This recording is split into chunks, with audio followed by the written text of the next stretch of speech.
Hello guys, welcome back to my YouTube channel biology world. आज की इस video में हम ट्रांसलेशन के बारे में पढ़ रहे हैं। जैसे कि यहाँ लिखा हुआ है ट्रांसलेशन इन प्रोकैरियोट्स। तो फर्स्ट हम देखते हैं, स्टार्टिंग देखेंगे कि ये प्रोसेस जो है ट्रांसलेशन का, इस प्रोसेस में कौन कौन से कंपोनेंट्स होते हैं जो पार्टिसिपेट करते हैं और ये पूरे ओवरऑल जो प्रोसेस होता है उसको कंप्लीट करते हैं। तो फर्स्ट हम देखेंगे ये कौन कौन से कंपोनेंट है। जैसे यहाँ लिखा हुआ है कंपोनेंट ऑफ ट्रांसलेशन की, ट्रांसलेशन के प्रोसेस में कौन कौन से कंपोनेंट हेल्पफुल होते हैं। फर्स्ट होता है mRNA and second tRNA, rRNA, ribosome, codon and TFS, जिसे ट्रांसलेशन फैक्टर भी बोलते हैं। तो mRNA, जैसे कि हमने लास्ट वीडियो में हमने ट्रांसक्रिप्शन पढ़ा था, तो उसमें क्या बना था, mRNA बनाया था हमने। तो वो कोडोन पे डिपेंड करता है कि mRNA बनेगा या tRNA या rRNA, ठीक है। तो यहाँ पे क्या हमने लास्ट प्रोसेस में mRNA बनाया था, तो mRNA भी इस मतलब ट्रांसलेशन में हेल्पफुल होता है, जो कि हमें कोडोन जो होते हैं हेल्पफुल मतलब कोडोन प्रोवाइड कराता है। एंड ट्रांसलेशन भी इसमें पार्टिसिपेट करता है rRNA भी एंड राइबोसोम। राइबोसोम जो होते हैं वो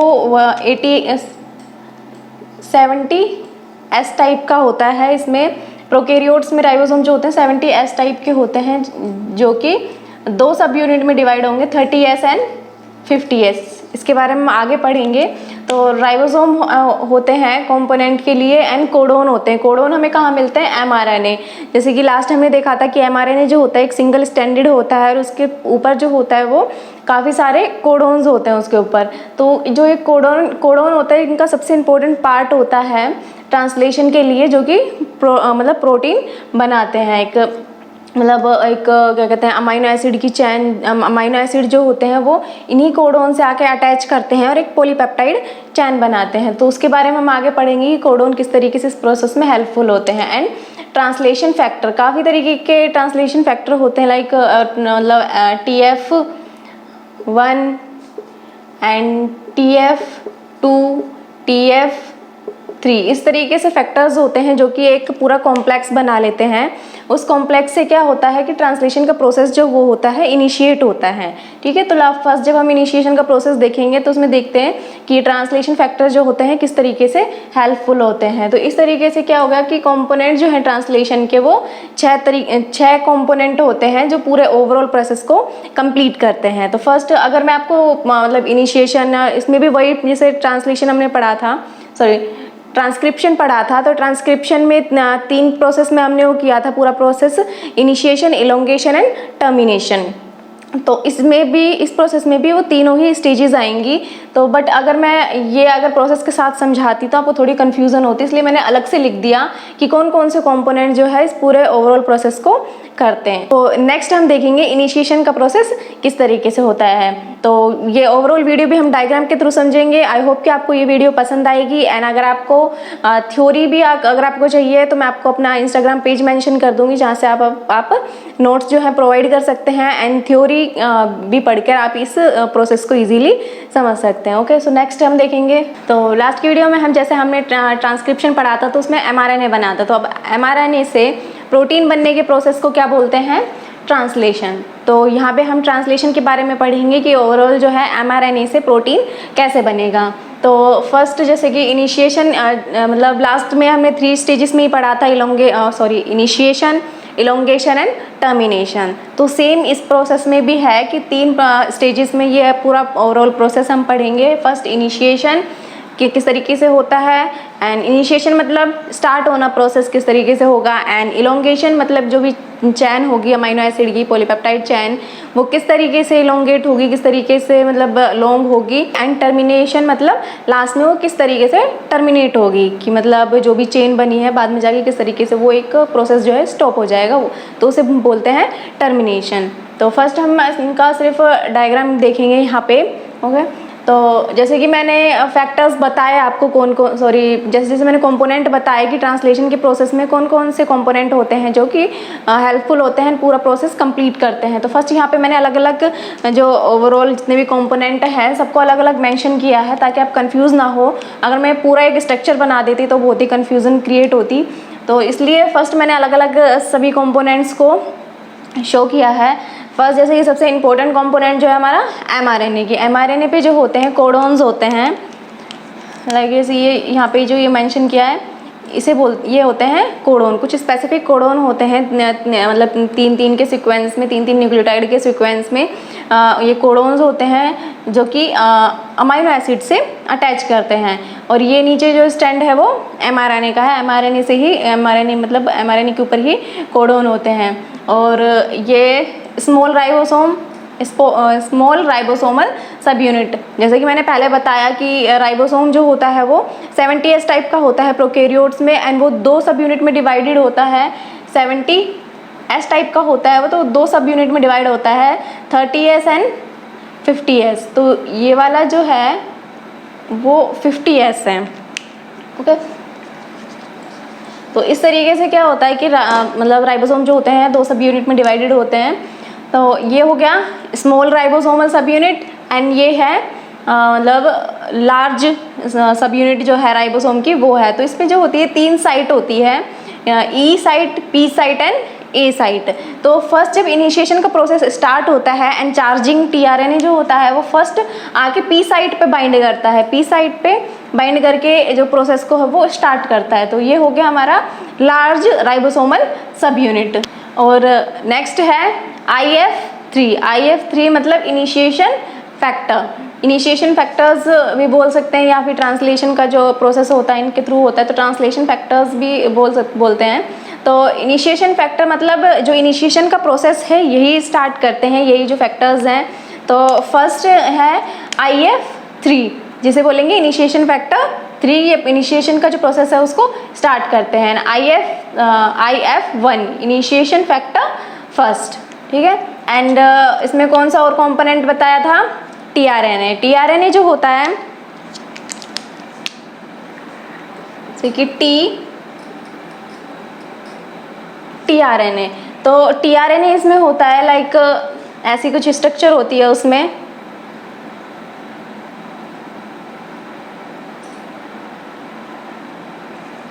इस तरीके का एक होता है नॉर्मली। तो यहाँ पे आके क्या होता है कि अमाइनो एसिड बाइंड करता है, ऊपर का जो मतलब ये स्टैंड होता है यहाँ पे आके अमाइनो एसिड बाइंड करता है। और उसको फर्स्ट क्या होता है कि फर्स्टली प्रोसेस में टीआरएनए जो होता है वो अनचार्ज होता है, तो हमें इसे चार्ज करना पड़ता है। तो कुछ मतलब एंजाइम्स होते हैं इसे चार्ज करते हैं। तो एक होता है अमाइनो एसिड सिंथेटेज एंजाइम होता है, जो कि अमाइनो एसिड जो होता है अमाइनो एसिड को टीआरएनए से बाइंड करने में हेल्प करता है एंड टीआरएनए को चार्ज भी करता है। तो टीआरएनए का चार्ज होने का क्या मतलब है कि अभी तो जैसे जब ऐसे फॉर्म में होता है अपनी नॉर्मल स्ट्रक्चर में तो अनचार्ज होता है, जब एंजाइम की हेल्प से इस पे अमाइनो एसिड बाइंड कर जाता है तो एक चार्ज फॉर्म में आ जाता है और इनिशिएशन के जो प्रोसेस है उसमें पार्टिसिपेट कर सकता है। तो इस तरीके से जो होगा टीआरएनए होगा। ओके, तो नेक्स्ट हम देखते हैं कि इनिशिएशन का प्रोसेस फर्स्टली स्टार्ट कैसे होता है। तो सबसे पहले होगा क्या कि ये हमारी जो स्मॉल राइबोसोमल सब यूनिट जो है ये सबसे पहले आके पार्टिसिपेट करती है कि ये यहाँ पे आके बाइंड करेगी। ये है 30S राइबोसोमल सब यूनिट है। ओके, उसके बाद क्या होता है कि इनिशिएशन फैक्टर्स मैंने बताया वो आके यहाँ पे बाइंड करते हैं। क्यों बाइंड करते हैं? क्योंकि अगर ये मतलब फैक्टर्स अगर बाइंड नहीं करेंगे तो इसके साथ जो इसकी लार्ज राइबोसोमल सब यूनिट है वो भी इसके साथ आकर बाइंड कर लेगी। तो इस तरीके से नहीं करना है, तो इसलिए क्या होगा इनिशिएशन फैक्टर्स जो हैं यहाँ पे आके बाइंड करते हैं। IF3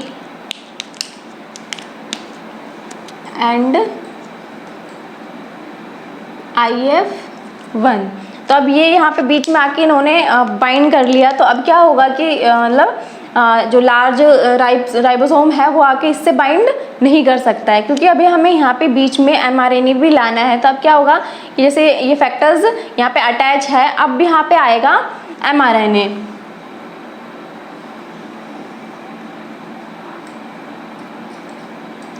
अब यहाँ पे आएगा mRNA। तो ये है mRNA, ये इसके कोडोन्स जो कि अमाइनो एसिड जो टीआरएनए लेके आएगा चार्ज टीआरएनए, तो इसी कोडोन से आकर अटैच होंगे। क्योंकि मतलब अमाइनो एसिड मतलब टीआरएनए जो होता है उस पे एंटी कोडोन होते हैं, तो इन कोडोन से अटैच कर वो मतलब अमाइनो एसिड को बाइंड करते हैं। तो ये हो गया mRNA, ठीक है। एंड ये स्मॉल राइबोसोम, ये स्मॉल राइबोसोम हो गया एंड ये इनिशिएशन फैक्टर हो गया एंड ये mRNA हो गया। अब क्या होगा कि mRNA भी आ गए, इन पर इसके साथ क्या है, कोडोन अटैच है। अब उसके बाद क्या रह गया, लार्ज राइबोसोमल सब यूनिट। अब उसके बाद लार्ज राइबोसोमल सब यूनिट जो है वो आके यहाँ पे बाइंड करती है, यहाँ पे आ जाएगी और ये साइट है इसकी, E site, P site and A site. तो ये कौन सा हो गया, 50S वाला राइबोसोम हो गया। अब क्या बचा कि एक ये कॉम्प्लेक्स बन गया, जैसे इनिशिएशन कॉम्प्लेक्स बोलते हैं। अब ये कॉम्प्लेक्स बन के मतलब रेडी हो चुका है। यहाँ हम लिख देंगे ई, पी एंड ए। अब क्या होगा कि अब जो इनिशिएशन फैक्टर्स है इनकी हमें ज़रूरत नहीं है, क्योंकि इनका वर्क क्या था कि स्मॉल मतलब सब यूनिट जो है उससे लार्ज सब यूनिट आकर अटैच ना करे। अब बीच में तो mRNA आ चुका है, तो अब ये इससे अटैच नहीं करेगा। अब ये फैक्टर्स जो होते हैं वो यहाँ से रिलीज हो जाएंगे 30S, ओके। तो एक ये कॉम्प्लेक्स बन के तैयार हो चुका है। अब इनिशिएशन के प्रोसेस में लास्ट क्या होता है कि लास्ट होगा कि tRNA जो है उसे हमें चार्ज करना है। तो tRNA जैसे ले लिया हमने, इस तरीके से ले लेते हैं, क्या हो गया, tRNA। तो tRNA हम देख रहे थे कुछ एंटीकोडोन्स होते हैं U, A एंड C। तो ये एंटीकोडोन जो है वो mRNA के कोडोन से जाके अटैच करते हैं AUG कि फर्स्ट क्या होता है, मतलब राइबोसोमल सब यूनिट जो है उस पर P साइड जो होती है वहाँ से ये मतलब tRNA जो है वहाँ आके फर्स्ट मतलब बाइंड करता है और इस प्रोसेस को स्टार्ट करता है। तो tRNA में ये एंटीकोडोन होते हैं, mRNA में ये मतलब तीन स्पेसिफिक कोडोन्स होते हैं जहां आकर tRNA बाइंड करता है। तो फर्स्ट क्या होगा, स्टार्ट कोडोन कौन कौन से होते हैं, AUG की फर्स्ट यहाँ जैसे लिखा हुआ है AUG। तो ये क्या हो गया, start codon. Start codon means कि क्या, फर्स्ट जो tRNA होगा, चार्ज tRNA जो होगा वो फर्स्ट इस कोडोन से आके बाइंड करेगा एंड इस प्रोसेस को स्टार्ट करेगा, इसलिए इसे क्या बोलेंगे, start codon. And stop codon means UGA कि अगर लास्ट जैसे tRNA की चेन जो है मतलब आगे भी होगी तो वहाँ पे अगर इस मतलब कोडोन आ गया UGA, तो ये सीक्वेंस जो होता है वो स्टॉप कोडोन होता है। स्टॉप कोडोन इसलिए बोलते हैं इसे कि ये प्रोसेस को मतलब स्टॉप कर देता है कि जैसे जैसे यहाँ से क्या होगा कि tRNA आके यहाँ बाइंड करेगा एंड अमाइनो एसिड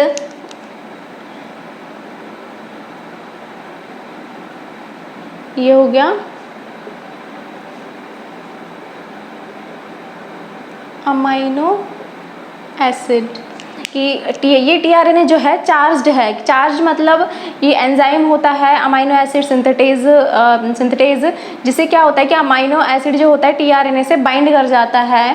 तो बाइंड करने से क्या हो गया, ये tRNA जो है अब चार्ज tRNA है, चार्ज्ड tRNA, ये चार्ज tRNA है। अब चार्ज tRNA जो है आएगा यहाँ पे P साइट पे एंड P साइट पे आके इस प्रोसेस को इनिशिएट करेगा, स्टार्ट करेगा। कहाँ से स्टार्ट करेगा, स्टार्ट कोडोन से। तो इस तरीके का प्रोसेस ओवरऑल क्या होता है, इनिशिएशन प्रोसेस की। इनिशिएशन प्रोसेस में फर्स्ट आया मतलब स्मॉल सब यूनिट आई, फिर mRNA आया, फिर उसके बाद लार्ज सब यूनिट आई, मतलब बीच में इनिशिएशन फैक्टर्स भी आए थे ताकि ये दोनों सब यूनिट जो है वो अटैच ना हो। अब बीच में mRNA आने के बाद वो जो मतलब इनिशिएशन फैक्टर्स जो होते हैं वो रिलीज हो जाते हैं एंड उसके बाद क्या प्रोसेस होता है नेक्स्ट हमारा कि tRNA को चार्ज करना। tRNA को चार्ज किया जाता है, चार्ज करने के बाद अमाइनो एसिड इससे अटैच होता है। अटैच होने के बाद अब tRNA कहाँ की तरफ मूव करता है, ये जो कॉम्प्लेक्स बना हुआ है इनिशिएशन कॉम्प्लेक्स, यहाँ पे फर्स्ट आता है P साइट पे। P साइट पे अब ये जो tRNA है अब ये यहाँ पे आ जाएगा, मीन्स ऐसे, और यहाँ पे इससे क्या बाइंड है,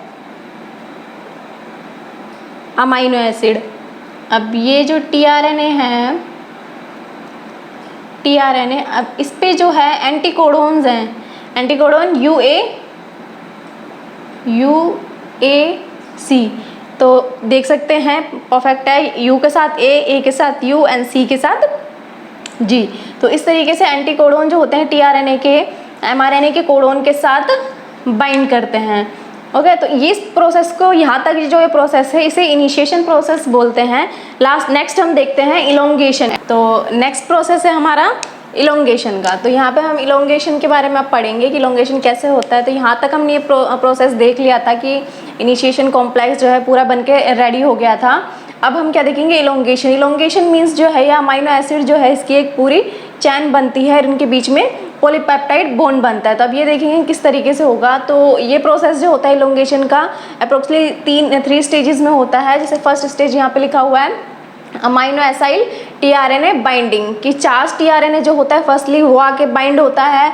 एंड देन सेकंड प्रोसेस क्या होता है, पेप्टाइड बॉन्ड फॉर्मेशन, कि अब जैसे कि ये जो हमारा टीआरएनए है ये ब्लू कलर से ये पी साइड पे की तरफ मूव हो जाता है, और दूसरा चार्ज टीआरएनए जो आता है ये ए साइड पे आएगा। अब उसका जो अमाइनो एसिड होगा वो दोनों के बीच में एक पॉलीपेप्टाइड बॉन्ड बन जाता है। तो ये वही चीज़ है, पॉलीपेप्टाइड बॉन्ड का फॉर्मेशन होता है। एंड ट्रांसलोकेशन मीन्स जो ये मतलब टीआरएनए पी साइड पे था, फर्स्ट टीआरएनए जो मतलब इनिशिएशन के प्रोसेस में आया था वो एग्जिट साइड जो होती है उस पे आता है और बाहर की तरफ एग्जिट हो जाता है, फिर ये टीआरएनए पी साइड पे आता है। तो इसी तरीके से टीआरएनए आते रहते हैं, ये आगे की तरफ मूव करता है ये प्रोसेस, तो उसे क्या बोलते हैं, ट्रांसलोकेशन। तो देखते हैं ये कैसे होगा। कि फर्स्ट प्रोसेस इसमें होगा कि हमें क्या करना है, टीआरएनए जो है उसे मतलब चार्ज करना है, चार्ज फॉर्म में लाना है। तो ये हो गया हमारा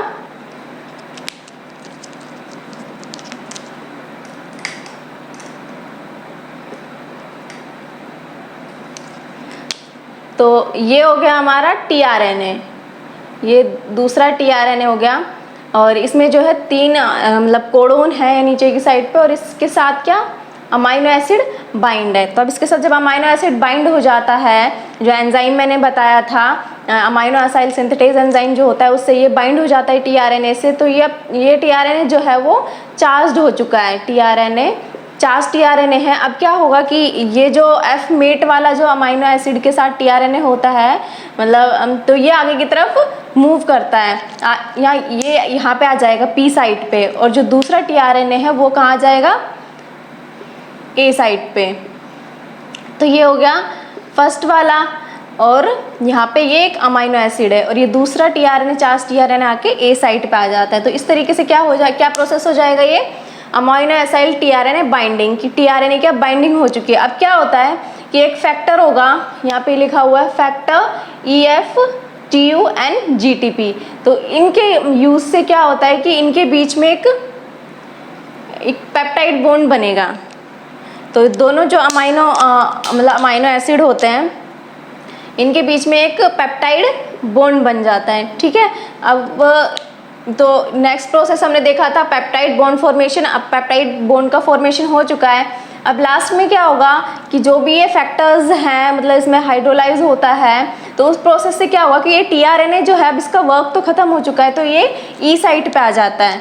अभी आ जाएगा ये टीआरएनए ई साइट पे, और ये जो टीआरएनए है ये पी साइट की तरफ मूव करता है। एंड थर्ड फिर इसी तरीके से एक टीआरएनए आएगा अमाइनो एसिड के साथ, उसके एंटीकोडोन जो है वो एमआरएनए के कोडोन से बाइंड करेंगे और इसी तरीके से एक अमाइनो एसिड कैरी करेंगे। और जो मतलब टीआरएनए जिनका वर्क खत्म होता जाता है वो एग्जिट साइट से, ई साइट मीन्स एग्जिट साइट, तो एग्जिट साइट से बाहर की तरफ ये मतलब रिमूव हो जाते, रिलीज हो जाते हैं। तो इसी तरीके से क्या होगा कि टीआरएनए जो है वो आता जाएगा एंड क्या होगा अमाइनो एसिड कैरी करेगा। सेकंड टीआरएनए, थर्ड टीआरएनए, ये इस तरीके से आते जाएंगे और इसके साथ क्या होगा अमाइनो एसिड। और ये अमाइनो एसिड जो है इनके बीच में पॉलीपेप्टाइड बॉन्ड बनता जाएगा, और यहाँ से क्या होगा एग्जिट साइड से जैसे इनका वर्क खत्म होगा या एग्जिट साइड से जो टीआरएनए है वो बाहर की तरफ रिलीज हो जाएगा। एंड जो भी अमाइन टीआरएनए जो भी मतलब अमाइनो एसिड लेके आएंगे वो इसी तरीके से एक चैन जो है वो इलोंगेट करेंगे, मतलब एक जो चैन है अमाइनो एसिड की वो लंबी होती जाएगी। तो इस तरीके से इनके बीच में पॉलीपेप्टाइड बॉन्ड बनेगा एंड अमाइनो एसिड जो है एक चैन बना लेंगे। तो ये जो ये चैन बनती है उसे हम क्या बोलते हैं, पॉलीपेप्टाइड, पॉलीपेप्टाइड चेन। तो इस चेन को बोलते हैं पॉलीपेप्टाइड चेन, ठीक है। तो इसमें अब पॉलीपेप्टाइड चेन ये जो है पूरा प्रोटीन अब नहीं बना है, तो ये जब ये चेन एक फोल्डेड फॉर्म में आती है तो इससे क्या होता है, एक फंक्शनल प्रोटीन बनता है। और लास्ट प्रोसेस, थर्ड प्रोसेस अब क्या पढ़ेंगे, टर्मिनेशन। टर्मिनेशन में क्या होगा, जो हमारे अमाइनो एसिड की एक पॉलीपेप्टाइड चेन बनी है अब ये यहाँ से किस तरीके से फ्री मतलब रिलीज होगी और आगे जाकर अपना फोल्डेड फॉर्म का जो प्रोसेस है वो करेगी। तो नेक्स्ट हम क्या देखेंगे, टर्मिनेशन। तो नेक्स्ट अब हम क्या देख रहे हैं, टर्मिनेशन। टर्मिनेशन देखेंगे तो हमारी क्या बन गई थी, पॉलीपेप्टाइड की चैन बन गई थी। अब लास्ट स्टेज जो होती है टर्मिनेशन की, टर्मिनेशन में भी पॉलीपेप्टाइड चैन जो पूरा प्रोसेस चल रहा था इलोंगेशन का कि चार्ज टीआरएनए आ रहा था और उसके साथ जो अटैच मतलब अमाइनो एसिड जो थे वो आके दूसरे अमाइनो एसिड से बॉन्ड बना रहे थे और इसी तरीके से चैन बनती जा रही थी। तो इलोंगेशन के प्रोसेस में ये हो रहा था। अब लास्ट क्या होगा कि टर्मिनेशन। अब ये प्रोसेस कहीं ना कहीं जाके तो स्टॉप होगा। तो क्या होता है कि कुछ स्टॉप कोडोन होते हैं जैसे कि UAA एंड UGA। तो इस तरीके के कुछ स्टॉप कोडोन होते हैं। जब ये स्टॉप कोडोन होते हैं mRNA पे तब क्या होगा कि टीआरएनए जो है वो अमाइनो एसिड को कैरी नहीं कर पाएगा, कि यहाँ पे आके जो अमाइनो एसिड है वो बॉन्ड नहीं बना पाएगा। तो ये ओवरऑल प्रोसेस जो होता है वो रुक जाता है और यहाँ पे क्या होगा कि एक मतलब रिलीज फैक्टर आता है, एक रिलीज फैक्टर, एक ही रिलीज फैक्टर आ जाएगा लास्ट में। जब ये पूरा कॉम्प्लेक्स यहाँ पे अटैच होगा स्टॉप कोडोन पे तो एक रिलीज फैक्टर आता है, वो यहाँ पे आके यहाँ पे जो ये ए साइट है, ए साइट पे आकर ये रिलीज फैक्टर बाइंड करेगा। ये रिलीज फैक्टर जो है ये बाइंड कर देगा।